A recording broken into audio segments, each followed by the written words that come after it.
ನಿನ್ನನ್ನೇ ನೋಡ್ತಾ ಇದ್ಲಂತೆ. ನನ್ನನ್ನು ಇದು ಬಿತ್ತು. ಸತ್ಯಶ್ರೀ ನನ್ನನ್ನೇ ನೋಡ್ತಾ ಇದ್ದೀಯಾ?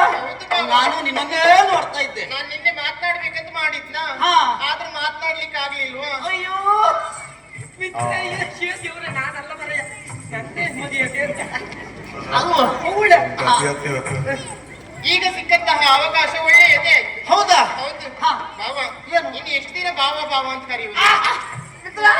ಅಯ್ಯೋ ದೇವ್ರೆ, ಈಚೆಗೆ ನೀವು ಮಾಡ್ತಾ ಇರ್ಬೇಕು. ಮುಂದೆ ಇನ್ನ ಬಾವ ಎನ್ನುವಂತಹ ಭಾವನೆ ಎನಿಬೇಕು. ಅಯ್ಯೋ ಅಷ್ಟೇ ಅಳಿಬೇಡ್ವೆ, ನನಗೆ ತಡ್ಕೊಳ್ಳಿಕ್ಕೆ ಬಾವ ಬೇರೆ ಏನಲ್ಲ, ನನ್ನ ಮನವೆಂಬಂತಹ ಮಂಟಪದಲ್ಲಿ ನಿಮಗೊಂದು ಯೋಗ್ಯ ಸ್ಥಾನವನ್ನು ಕೊಟ್ಟು ಗೌರವಿಸಬೇಕೆನ್ನುವುದಾಗಿ ತೀರ್ಮಾನ ಮಾಡಿಕೊಂಡವಳು ನಾನಿದ್ದೇನೆ. ಯೋಗ್ಯವಾದ ನನ್ನ ಹೃದಯದಲ್ಲೊಂದು ಯೋಗ್ಯ ಸ್ಥಾನ.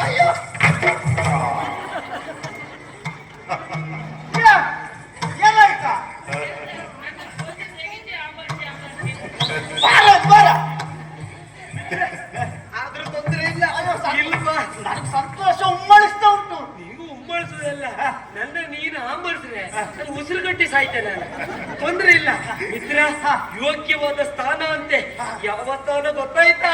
ಅದು ಗಂಡನ ಸ್ಥಾನ. ಅಯ್ಯೋ ಎದೆ ಗೂಡಿಗಿರಿ ಹೊಡಬೇಡ. ತೊಂದ್ರೆ ಇಲ್ಲ, ಕೇಳು ಒಳತ್ರ ಯಾವ ಸ್ಥಾನ ಕೇಳು. ಸತ್ಯಶ್ರೀ, ಅಯ್ಯೋ ನನಗ ಕಾತುರ ನನಗೆ ಏನೇನು ಆಗ್ತದೆ ಅಂತ ಹೇಳಲಿಕ್ಕೆ ಆಗೋದಿಲ್ಲ. ಮುರಳಿಡುತ್ತೀಗ, ಬೇಗ ಹೇಳಿ. ಬಾವ ಇನ್ನು ತಡ ಮಾಡುವುದಿಲ್ಲ, ಆದಷ್ಟು ಬೇಗ ವಿಚಾರವನ್ನು ಹೇಳ್ತೇನೆ. ಅಯ್ಯೋ ಬೇಗ ಹೇಳು. ಬಾವ, ನನ್ನ ಮನವೆಂಬ ಮಂಟಪದಲ್ಲಿ ನಿಮಗೊಂದು ಯೋಗ್ಯ ರೀತಿಯಲ್ಲಿ ಅಣ್ಣ ಎಂಬುವಂತಹ ಗೌರವವನ್ನು ಕೊಟ್ಟು ಪೂಜೆ ಮಾಡೋಣ ಅಂತ ಪ್ರಾರ್ಥನೆ. ಅಯ್ಯೋ ದೇವ್ರೆ, ಒಂದೇ ಒಂದು ಶಬ್ದದಂಗ ನಮ್ಮ ಜೀವಮಾನ ತೆಗ್ದಾಳಲ್ಲ, ನೀನು ಬೊಚ್ಚ ಮಾಡಿ ಹಾಕ್ತಾಳಲ್ಲ. ಈ ನಮನೆ ನೀರು ಮಿಡ್ಕುತ್ತೆ ಕಂಡ್ರೆ ಎಂತ ಹೇಳ್ತೆ. ಹೆಜ್ಜೆ ಬಿಟ್ಟಳು, ಇನ್ನು ತೊಂದ್ರೆ ಇಲ್ಲ, ಇದು ನಮಗಲ್ಲ, ನಾವಿನ್ನು ಹೋಗುವ. ಮದುವೆ ಅನ್ನುವಂತ ಭಾವನೆ ಇಲ್ಲದಿದ್ರೆ ಏನಾಯ್ತಾ? ಅಂದ್ರೆ ಈಗ ನಿನಗೆ ಎಂತ ಎಂತದ್ದು? ಈಗ ನಿನಗೆ ಮತ್ತೆ ಕೇಳಲಿಕ್ಕೆ ಮುಂದಾಗ್ತಾ ಇದ್ದೀರಾ? ಮದುವೆಯ ಮಾತು ನನ್ನಲ್ಲಿ ಆಡುವುದು ಏಕೆ ಬಾವ? ಮದುವೆ ಆಗುವ ಬಯಕೆ ನನಗಿಲ್ವೇ ಇಲ್ಲ. ಮದುವೆ ಆಗುವಂತ ಬಯಕೆ ಅದು ಮಿತ್ರ, ನಮಗೂ ಅದಿಲ್ಲ. ಅದು ನಿಮ್ಮ ಬಯಕೆ ಮದುವೆಗಿಂತ ಮುಂಚೆ ಯಾಕಂದಿಲ್ಲ. ಮತ್ತೆ ಯಾರ ಮೇಲೆ ಬಯಕೆ ಮಾಡ್ಕೊಂಡು ತೊಂದರೆ ಇಲ್ಲ. ನೀವು ತಿಳಿದುಕೊಂಡದ್ದು ಯಾವುದು?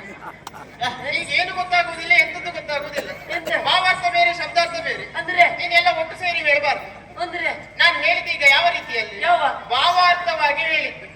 ಮದುವೆಯಾಗುವಂತಹ ಬಯಕೆ ಏನಾಗಿಲ್ಲ ಅಂತ ಹೇಳಿದ್ರೆ ಮದುವೆಯಾಗುವುದಕ್ಕೆ ಒಪ್ಪಿಗೆ ಇಲ್ಲ ಅಂತ. ಆಸೆ ಇಲ್ಲ ಅಂತ ಹೇಳಿದ್ದ. ಮಿತ್ರ, ಎಂತ ಮಾಡುದು ಮರೆಯ. ಇವಳಿಗೆ ಮದುವೆ ಆಗುವಂತ ಬಯಕೆ ಇಲ್ಲದೆ ಇದ್ರೆ ನನಗೂ ಇಲ್ಲ ಬಿಡ.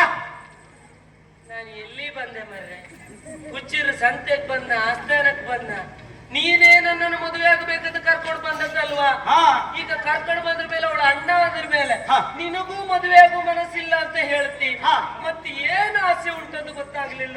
ಮದುವೆಯ ಬಯಕೆ ಇಲ್ಲ ಅಂತ ಹೇಳಿದ್ ಬಿಟ್ರೆ ಬೇರೆ ಬಯಕೆ ಇಲ್ಲ ಅಂತ ಹೇಳಿದ್ನ ನಾನು. ಬೇರೆದು